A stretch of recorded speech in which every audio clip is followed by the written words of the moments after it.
Good morning students. आज हम लोगों का 26वां सेट है ना। यानी 125 क्वेश्चन हम लोग पॉलिटी का डिस्कस कर चुके हैं। आज 126वें से शुरू करेंगे और संगम खुश रहिए। 126 से 130 तक चलेंगे। Rahman good morning. आज का जो पहला क्वेश्चन है कि भारत के महान्यायवादी के विषय में निम्नलिखित में से कौन सा एक कथन सही नहीं है ना। इसका आंसर एक मिनट, ये ABCD हो जाएगा, 1 2 3 नहीं रहेगा। कौन सा गलत है, सही नहीं है। रजनी गुड मॉर्निंग, सुमन गुड मॉर्निंग, विकास गुड मॉर्निंग। कौन सा सही नहीं है, क्वेश्चन पर आते हैं। अटॉर्नी जनरल के विषय में क्या गलत है। 4 स्टेटमेंट है, इसमें से गलत स्टेटमेंट को चुनना है। राष्ट्रपति उसी व्यक्ति को महान्यायवादी नियुक्त कर सकता है जो सर्वोच्च न्यायालय का न्यायाधीश बनने की योग्यता रखता है ना। जो सर्वोच्च न्यायालय का न्यायाधीश बनने की योग्यता रखता है वही भारत का महान्यायवादी हो सकता है। तो ये विकल्प तो सही है, ठीक है, तो ये तो सही हो जाएगा। महान्यायवादी राष्ट्रपति के प्रसाद पर्यंत यानी इच्छा तक ही पद पे रहता है ना। कोई निश्चित कार्यकाल नहीं है। हालांकि नियुक्ति 3 साल के लिए होती है। जो नियुक्ति की अधिसूचना जारी होती है उसमें 3 साल अक्सर लिख दिया जाता है, लेकिन संवैधानिक रूप से राष्ट्रपति के प्रसाद पर्यंत हैं और प्रसाद पर्यंत रहने की स्थिति में कोई एक निश्चित कार्यकाल नहीं होता है। संविधान में केवल एक ही पद है राज्यपाल का, जिसका एक निश्चित कार्यकाल भी है और जो राष्ट्रपति के प्रसाद पर्यंत भी है। इसके अतिरिक्त या तो निश्चित कार्यकाल वाले हैं या प्रसाद पर्यंत वाले हैं या रिटायरमेंट वाले हैं। तो ये भी सही है। वह संसद उसकी समितियों की बैठक में भाग ले सकता है, बोल भी सकता है, मत देने का अधिकार नहीं होता है। ये भी सही है, पर ही है। अपने पद पर रहते हुए महान्यायवादी अपना निजी वकालत कर सकता है ना। यहां पर नहीं शब्द का प्रयोग है तो उत्तर तो यही हो जाएगा। पद पे रहते हुए महान्यायवादी अपना निजी प्रैक्टिस कर सकता है, इस पर रोक नहीं है। केवल इसकी एक शर्त होती है ना। लेकिन उस मामले की पैरवी नहीं करेगा।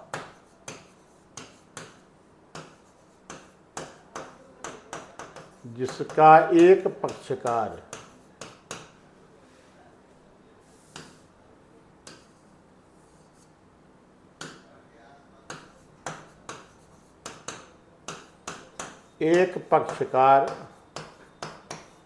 भारत सरकार है।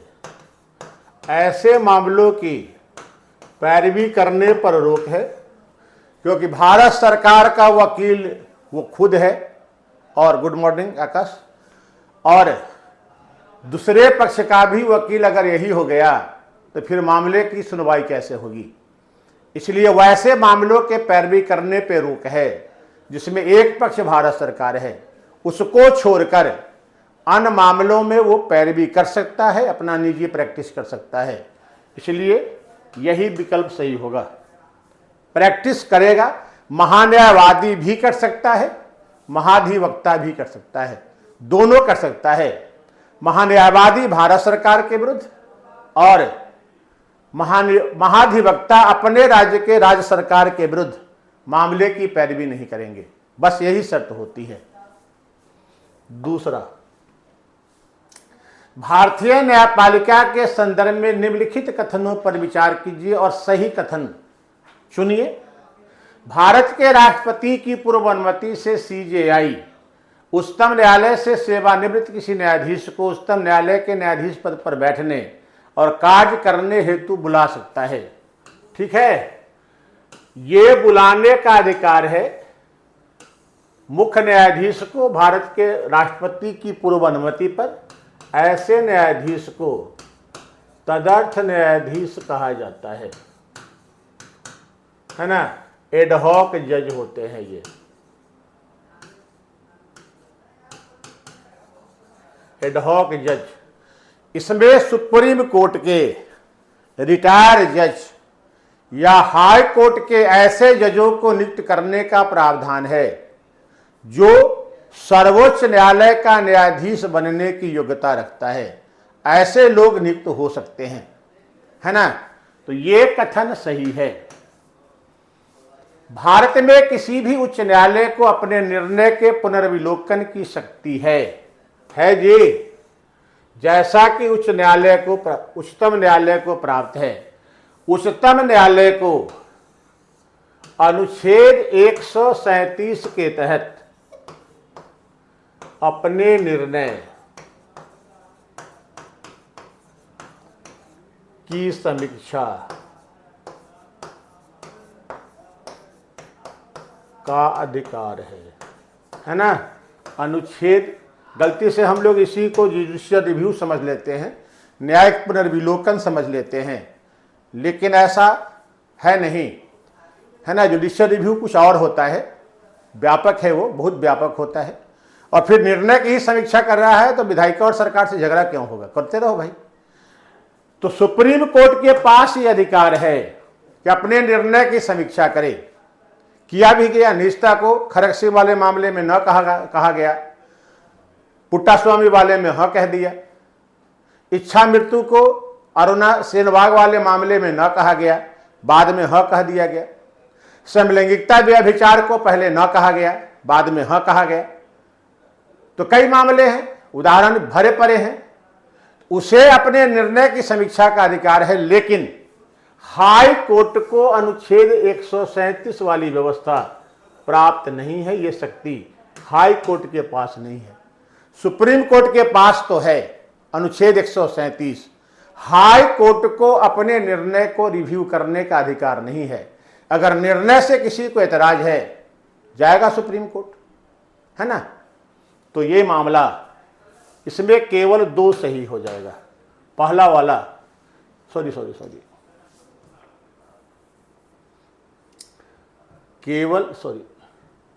केवल 1 सही है, 2 सही नहीं है।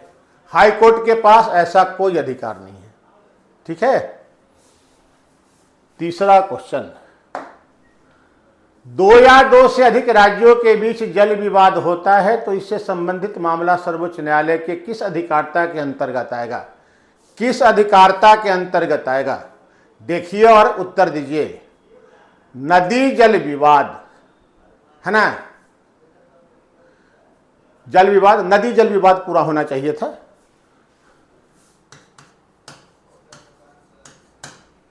नदी जल विवाद होता है तो यह मामला सर्वोच्च न्यायालय के किस, अब देखो 2 या 2 से अधिक राज्य है। अब 2 या 2 से अधिक राज्य है तो यह मामला तो संघीय हो जाता है ना जी। 2 या 2 से अधिक राज्यों के बीच अथवा संघ और राज्य के बीच जो विवाद होता है, इससे संबंधित मामले ए, इससे संबंधित मामले क्या होता है? संघीय मामला होता है। ये तो पढ़े हैं हम लोग। और संघीय मामला सर्वोच्च न्यायालय के प्रारंभिक क्षेत्राधिकार या प्रारंभिक अधिकारिता में आता है। इस हिसाब से अगर देखिए तो ये इसका उत्तर प्रारंभिक अधिकारिता यानी ए होना चाहिए, लेकिन उत्तर ए है नहीं। अनुच्छेद 262 में इस बात का प्रावधान किया गया है कि नदी जल विवाद से संबंधित मामले सर्वोच्च न्यायालय के प्रारंभिक क्षेत्राधिकार में शामिल नहीं होंगे, इसलिए प्रारंभिक क्षेत्राधिकारी नहीं है। ठीक है। तो प्रारंभिक क्षेत्राधिकार वाला ये गड़बड़ा गया, आकाश विकास दोनों आदमी थे, है ना। सलाहकारी मैटर भी नहीं है अंकित, तो बच रहा है एक ही, तो वही हो जाएगा, लेकिन उत्तर लिखकर भेजिएगा मत। 2 या 2 से अधिक राज्यों के बीच चल रहे नदी जल विवाद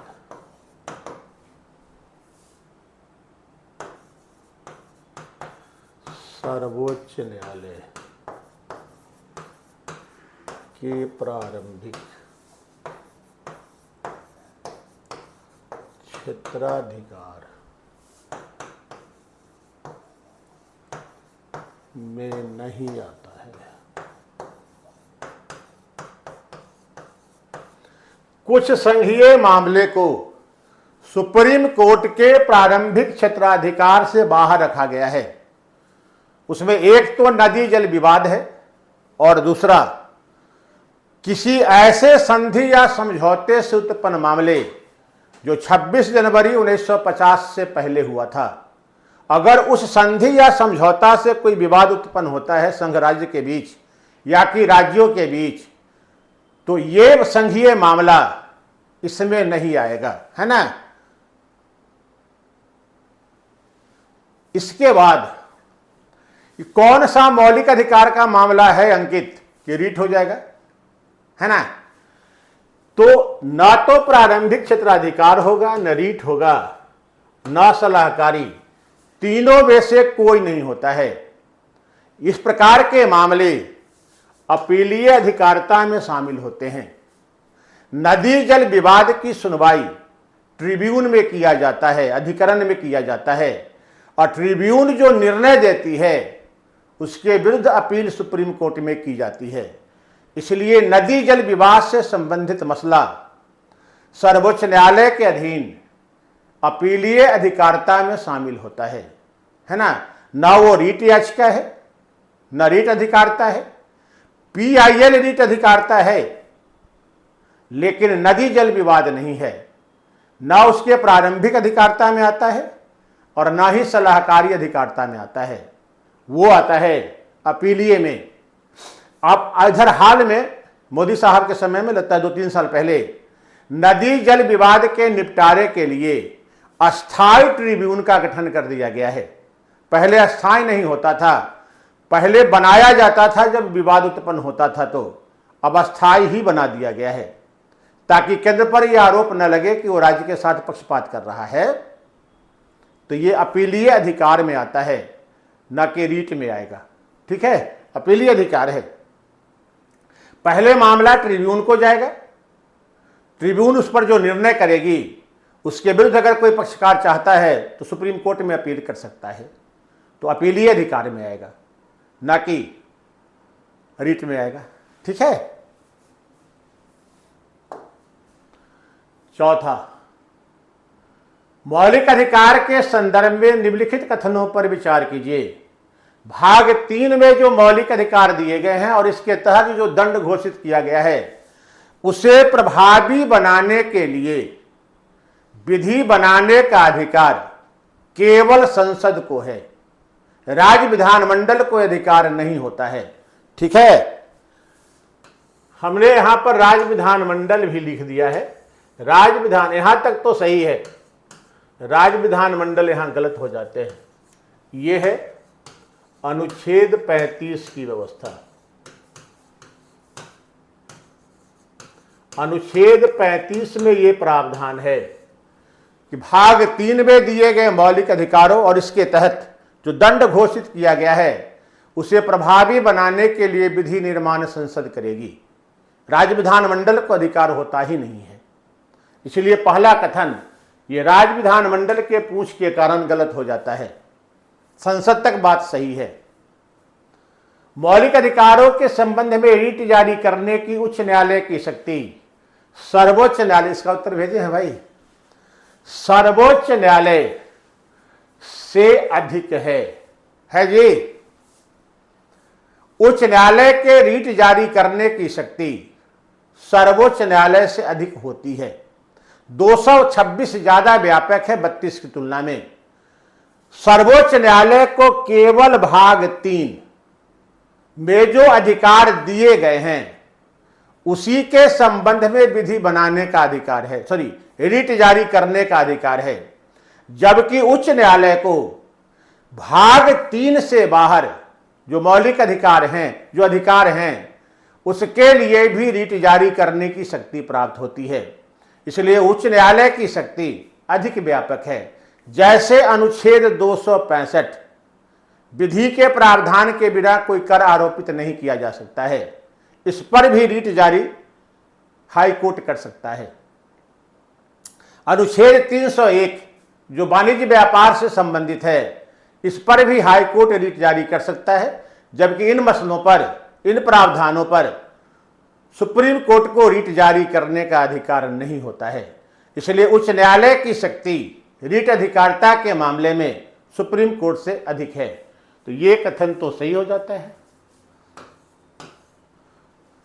मौलिक अधिकार परम या सर्वोच्च अधिकार नहीं है तथा उसे सीमित या निलंबित किया जाता है, किया जा सकता है। जितना दिया गया है उससे ज्यादा तो सीमित ही किया गया है नहीं। अनुच्छेद 15(1)(2) मौलिक अधिकार 3, 4, 5 सीमाएं हैं।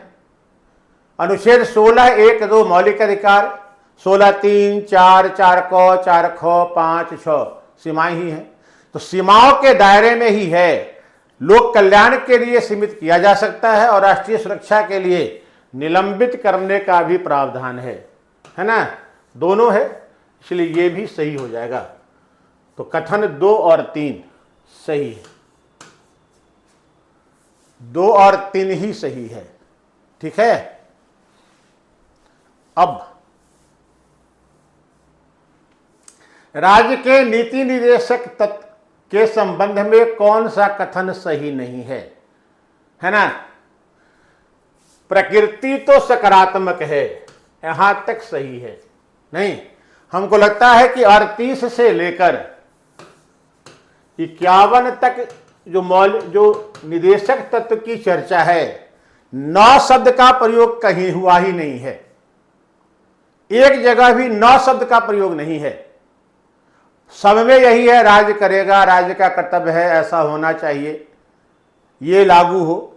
ये बातें खूब कही गई हैं, लेकिन 9 शब्द का प्रयोग नहीं है कि राज्य ऐसा नहीं करेगा। तो सकारात्मक तो हो गए, ना है ही नहीं।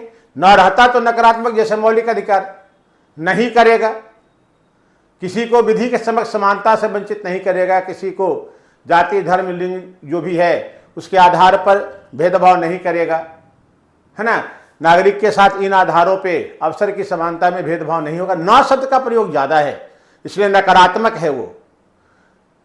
निदेशक तत्व में 9 शब्द का प्रयोग है ही नहीं, तो सकारात्मक ही होंगे नहीं। और राज्य की शक्ति को सीमित करता है, यही गलत है। ये राज्य की शक्ति को सीमित नहीं करता है, राज्य की शक्ति का विस्तार करता है। जब न है ही नहीं तो सीमित कैसे करेगा, तो विस्तार ना करेगा कि भूमि सुधार कानून लगाइए, विस्तार ही है ना। बिहार में शराबबंदी, राज्य की शक्ति ही तो बढ़ती है। वो मुंह में लगा के सूंघता है, उस आधार पर जेल भेजता है, राज्य की शक्ति नहीं बढ़ गई। तो राज्य की शक्ति तो बढ़ाता है, घटाता कहां है। इसलिए ए ही इसका उत्तर होगा दूसरा। न्यायालय में वाद योग्य नहीं है, न्यायालय द्वारा परिवर्तनीय नहीं है, ये तो सही ही है। अनुच्छेद 37 में कहा गया है कि न्यायालय द्वारा परिवर्तनीय नहीं होंगे निदेशक तत्व। सामाजिक आर्थिक लोकतंत्र स्थापित करने का प्रमुख साधन माना जाता है, यह भी सही है। मौलिक अधिकार से राजनीतिक लोकतंत्र स्थापित होते हैं और निदेशक तत्व से सामाजिक आर्थिक लोकतंत्र स्थापित होते हैं। जब तक सामाजिक आर्थिक लोकतंत्र नहीं स्थापित होता है, राजनीतिक लोकतंत्र का कोई महत्व नहीं होता है। इसलिए निदेशक तत्वों को मौलिक अधिकार का पूरक कह दिया न्यायालय ने। सबसे बड़ा कारण तो यही रहा था। और चौथा, निदेशक तत्वों को उत्तर दिनांकित चेक, पोस्ट डेटेड चेक कहा गया है।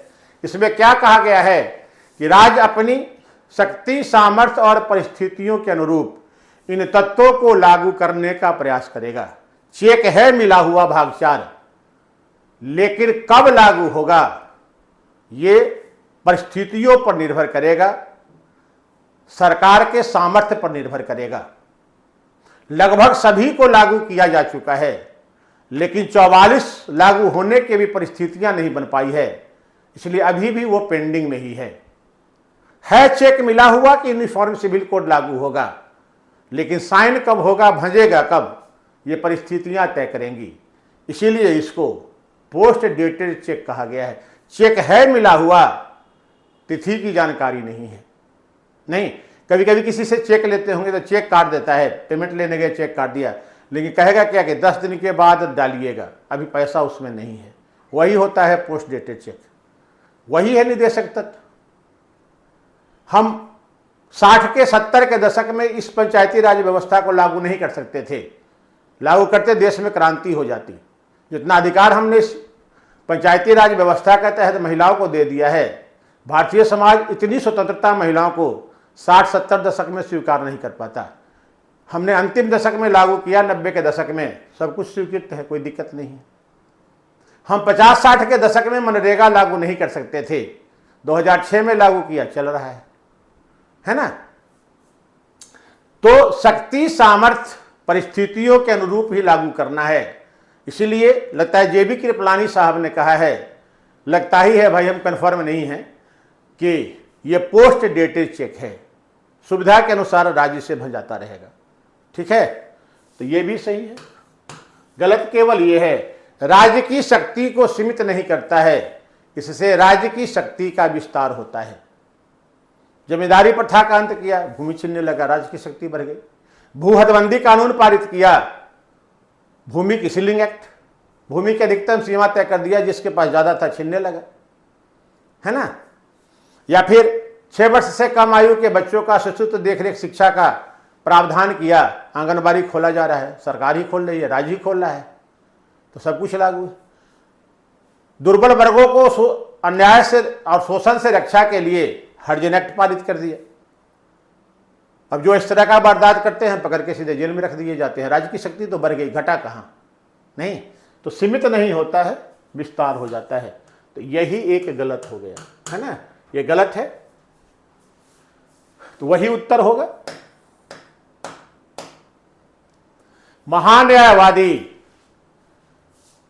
पद पे रहते हुए अपना निजी प्रैक्टिस कर सकता है, केवल शर्त यह है कि उस मामले की पैरवी नहीं करेगा जिसका एक पक्ष भारत सरकार स्वयं हो, या महाधिवक्ता जो राज्य में होते हैं वो भी पद पे रहते हुए अपना निजी प्रैक्टिस कर सकते हैं, लेकिन उस मामले के पैरवी नहीं करेंगे जिसका एक पक्ष संबंधित राज्य सरकार है, जिस राज्य में वो महाधिवक्ता है। तो यही कथन गलत था। दूसरा, भारत के राष्ट्रपति की पूर्व अनुमति से मुख्य न्यायाधीश, सर्वोच्च न्यायालय के रिटायर्ड जज या उच्च न्यायालय के वैसे न्यायाधीश जो सर्वोच्च न्यायालय का न्यायाधीश बनने की योग्यता रखते हैं, उन्हें तदर्थ न्यायाधीश के रूप में नियुक्त किया जा सकता है, कर सकता है। यानी सुप्रीम कोर्ट में बैठने और निर्णय काम करने की नियुक्ति दे सकता है। ये सीजेआई को अधिकार है, और सीजेआई ऐसा भारत के केशव, गुड मॉर्निंग, बहुत लोगों को गुड मॉर्निंग नहीं भी कह पाते हैं, तो नहीं मानिएगा कि सर ध्यान नहीं दिए, है ना। रहते हैं तो नहीं देख पाए तो नहीं कह सकते हैं, नहीं कह पाते हैं। इसके लिए कोई ऐसा नहीं है कि किसी का कहते हैं किसी का नहीं कहते हैं, ठीक है। तो वो नियुक्ति हो सकती है, लेकिन उच्च न्यायालय को, जैसे अनुच्छेद 137 में सर्वोच्च न्यायालय को अपने ही निर्णय की समीक्षा करने का अधिकार है, इस प्रकार का कोई भी अधिकार उच्च न्यायालय के पास नहीं है। इसलिए दूसरा कथन गलत हो जाता है, पहला कथन ही सही है, यही होगा। तीसरा, 2 या 2 से अधिक राज्यों के बीच जो नदी जल विवाद होता है वो सर्वोच्च न्यायालय के प्रारंभिक क्षेत्राधिकार में शामिल नहीं होता है, प्रारंभिक अधिकारिता का हिस्सा नहीं है। हालांकि मामला संघीय ही है, स्वरूप पूरी तरह संघीय इसका, लेकिन संघीय स्वरूप होने के बावजूद नदी जल विवाद से संबंधित मामले को सर्वोच्च न्यायालय के प्रारंभिक क्षेत्राधिकार से बाहर किया हुआ है। अनुच्छेद 262 के अनुसार ये सर्वोच्च न्यायालय के प्रारंभिक अधिकारिता में शामिल नहीं होंगे। इसके लिए ट्रिब्यून का गठन किया जाता है, अब तो अस्थायी ट्रिब्यून बन चुका है नदी जल विवाद से संबंधित, वही इस पर निर्णय करेगा, वो उसी के प्रारंभिक क्षेत्राधिकार में आ जाता है। और जो वहां से निर्णय होगा ट्रिब्यून से, वो जाएगा अपीलीय अधिकारिता के तहत सर्वोच्च न्यायालय में, तो अपीलीय अधिकार हो जाता है। वो न प्रारंभिक है, न रीट है, न सलाहकारी है, तीनों में से कोई नहीं है ना। मौलिक अधिकार भाग 3 में जो दिया गया है और जो दंड के प्रावधान किए गए हैं उसके लिए विधि केवल संसद ही बना सकती है, अनुच्छेद 35 के अनुसार। इससे संबंधित विधि बनाने का अधिकार राज्य विधानमंडल को नहीं होता है। तो ये राज्य विधानमंडल वाला ये गलत हो जाता है। मौलिक अधिकार के संबंध में जो रीट जारी करने की हाईकोर्ट और सुप्रीम कोर्ट की शक्ति है, इसमें हाई कोर्ट की शक्ति अधिक व्यापक होती है, अधिक बड़ी होती है, क्योंकि हाई कोर्ट भाग 3 में दिए गए मौलिक अधिकारों के साथ साथ अन्य मौलिक अधिकारों के लिए भी रीट जारी कर सकता है, जिसमें अनुच्छेद 265 और 301 सबसे महत्वपूर्ण हैं। लेकिन इस पर सुप्रीम कोर्ट को रीट जारी करने का अधिकार नहीं है। तीसरा, मौलिक अधिकार परम या अंतिम अधिकार नहीं है, सर्वोच्च अधिकार नहीं है। इसे सीमित भी किया जा सकता है, सामाजिक कल्याण के लिए सीमित करने का भरपूर प्रावधान है और राष्ट्रीय सुरक्षा के लिए निलंबित करने का भी प्रावधान है। इसलिए ये और ये तो सही है, इसलिए ये सही होता है, लेकिन यहाँ विधानमंडल गलत हो जा रहा है। और निदेशक तत्व सकारात्मक है, इससे राज्य की शक्ति का विस्तार होता है, सीमित नहीं होता है। मौलिक अधिकार राज्य की शक्ति को सीमित करता है। वैसे भी मौलिक अधिकार राज्य के विरुद्ध नागरिकों के दावे हैं, तो सीमित तो राज्य को होना होगा, लेकिन ये राज्य के विरुद्ध नागरिकों के दावे हैं ही नहीं, ये राज्य के ही दावे हैं। तो जब दावा राज्य का है तो उसकी शक्ति तो बढ़ना ही है, घटेगा कैसे? तो वही हो जाता है गलत। न्यायालय द्वारा परिवर्तनीय नहीं है, अनुच्छेद 37 के अनुसार आर्थिक सामाजिक लोकतंत्र को स्थापित करता है, उसी के लिए रखा ही गया था, और सुविधा के अनुसार लागू करना है राज्य को, इसीलिए इसे पोस्ट डेटेड चेक कहा जाता है। तो आज यही 5 क्वेश्चन था। समझते हैं कि क्या ले ही लेना चाहिए। एक लेटर आप लोग भी देखे होंगे जिसमें वो सेंटर के लिए डीएम लोगों को लिखा हुआ था, यानी बीपीएससी सक्रिय है, चेयरमैन बोलते कम हैं, धमाका एक आधे बार बोलते हैं, भरपूर धमाका करके चले जाते हैं। अभी तक तो एक के बार लगता है बोले हैं, वो भी प्रेस को बुलाकर बोले हैं। तो हम समझते हैं कि 17 को एग्ज़ाम हो जाना चाहिए, बल्कि हम लोगों की जो तैयारी है वो 17 को ही ध्यान में रखकर चले तो बेहतर होगा। मान लो का सप्ताह इधर उधर होता है तो क्या फ़र्क पड़ेगा, लेकिन हर हाल में नवंबर में परीक्षा हो जानी है। 17 से पहले नहीं होनी है, क्योंकि 7 तारीख तक तो छठ ही है, तो 17 से पहले तो नहीं करेंगे। लेकिन 17 के बाद 2 सैटरडे या संडे कहो तो पड़ रहा है, 17 को सैटरडे ही है, तो 24 को सैटरडे पड़ेगा और फिर 31 को पड़ेगा, तो उस दिन। लेकिन उस सब को छोड़िए, परीक्षा 17 को ही टारगेट करके अपनी तैयारी रखनी है। इस झूठ मूठ के उस उलझन में पढ़ने से क्या फ़ायदा है। वैसे भी जहाँ से ये डिसीजन लिया जाता है हम लोगों की वहाँ कोई पहुँच नहीं रहती है, तो जहाँ पहुँच ही नहीं है, डिसीजन में कोई भूमिका ही नहीं है, तो उस पर दिमाग खपाना समय बर्बाद करना है। वो क्या पूछेंगे, नहीं पूछेंगे, कैसे पूछेंगे, सब उन पर छोड़ दीजिए। हमारे हाथ में केवल तैयारी करना है, तो हम लोग तैयारी ही करें तो ज़्यादा बेहतर रहेगा। नहीं, इन सब बातों में समय बर्बाद करने से कोई फ़ायदा नहीं है, है ना। तो हो सकता है संडे होगा विकास, हम नहीं देखे हैं, कोई हमसे कह ही रहे थे तो हमको लगा कि सैटरडे होगा। तो जो भी हो जाए कोई दिक्कत नहीं है उससे। 17 को ही तय करके तैयारी को जारी रखिए। उस सब के चक्कर में नहीं फंसना है कि क्या कब करेंगे नहीं करेंगे, वो उनका विषय है, जहाँ हम लोगों की कोई भूमिका होती ही नहीं, किसी की नहीं। तो वैसे बातों पर दिमाग लगाने से क्या, समय बर्बाद करने से क्या फ़ायदा है। तो अपनी तैयारी को जारी रखा जाए, है ना, हम तो यही कहेंगे। यही था, आगे वाला देखे हुए हैं, रोज रोज नहीं दिखाएंगे। चलो ख़त्म हो गया, तो उल्टा पुल्टा हो जाता है। एक बात और कहनी थी आज कि जैसे पॉलिटी का तो क्वेश्चन हम लोग डिस्कस कर ही रहे हैं, वो जारी रहेगा जब तक आप लोगों की परीक्षा है, चलता रहेगा।